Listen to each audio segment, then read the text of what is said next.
तो उस जीवन में अपने की जो है वो गीता में के माध्यम से ही आती है। गीता में प्रवेश करके ही उस जीवन में प्रवेश होता है। और प्रवेश करने का अर्थ ये है, गीता में प्रवेश करने का अर्थ है उस जीवन के द्वार को खटखटाना जिस जीवन में मृत्यु नहीं है, जिस जीवन में दुख नहीं है, जिस जीवन में आनंद ही आनंद है। और उस गीता में प्रवेश करने का अर्थ है, गीता में प्रवेश करने का अर्थ है गीता को जीवन में उतारना। गीता को पढ़ लेना गीता का जीवन में उस गीता में प्रवेश नहीं है। गीता को पढ़ लेने से या गीता के माध्यम से कुछ आहुतियां डालने से अथवा गीता का दान करने से अपने जीवन में गीता नहीं है और गीता का दान कर रहे हैं तो उतना लाभ नहीं मिलता।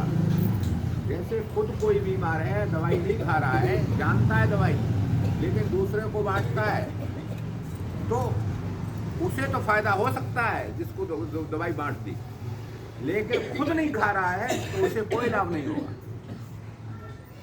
जिसने अपने ऊपर उस औषधि का प्रयोग कर लिया है और उसे पक्का विश्वास हो गया इससे मेरा ज्वर चला गया, वो जब दूसरे को देता है जिस कॉन्फिडेंस से देता है तो फिर उसका भी लाभ होता है और जिसको दिया जाता है उसको भी लाभ होता है। गीता जीवन में से दुख को पूर्णतः समाप्त करने का उपाय है। सबके जीवन में दुख है, सबके जीवन में विषाद है। पहला अध्याय विषाद से शुरू होता है। अर्जुन के जीवन में भी विषाद है और अर्जुन कोई और नहीं है, हम सब अर्जुन। हमारे जीवन में विषाद है। अर्जुन को गीता का उतना लाभ नहीं मिल पाया।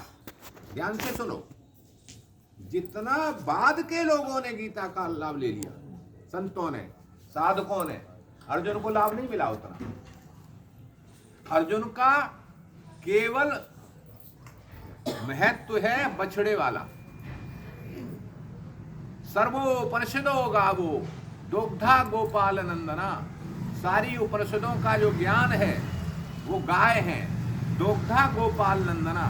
श्री कृष्ण ग्वाला है, गाय को दूने की उनको कला आती है, किस तरह गाय दुही जाती है।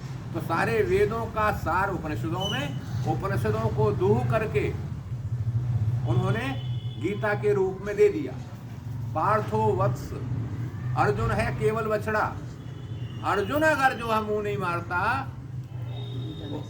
तो गीता का दूध प्राप्त नहीं होता, लेकिन बछड़े को दूध नहीं मिलता है, पशुआने के काम आता है। दूध तो ग्वाला जिसको देता है।